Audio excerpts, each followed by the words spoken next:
پیام مهریار ظفرمهر، استاد دانشگاه، که به دلیل اعتراضش در جریان اسیدپاشی، یادتون هست؟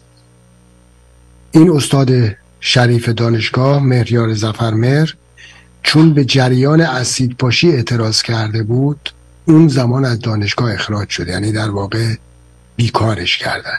یک پژوهشگر شریف که 3 روز پیش هم به همراه خالد پیرزاده و دیگر دوستان به آلاشت رفته بودن، به خانه رضاشاه، و از اونجا هم پیام دادن.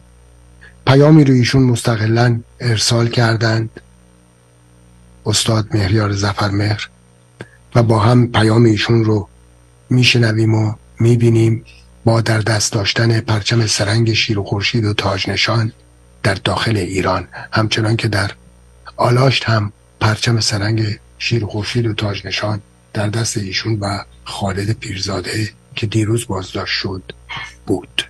با هم شماره 3 رو میبینیم و پیام استاد رو.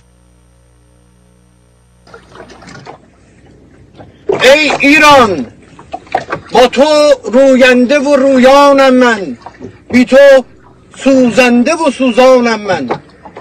اگرم نیست به جز تحفه جان، شرمسار از همه یارانم من. چه کنم عاشق ایرانم من، پاینده و پویا ایران و ایرانی، تا ابد برقرار و جاوید نهاد پادشاهی.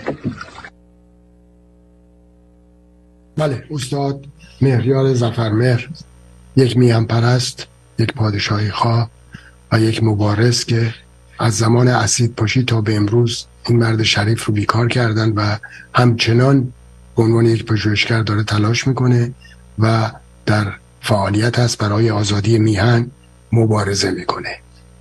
اینو هم اضافه کنم که از اول مهر به تعداد آخوندهایی که قبلا به آموزش پرورش اضافه شده بودن، یعنی از هفته آینده 7000 تا آخوند اضافه کنید. 7000 تا دیگه هم به تعداد آخوندهای استخدامی آموزش و پرورش اضافه شد. باید بهتون تبریک گفت.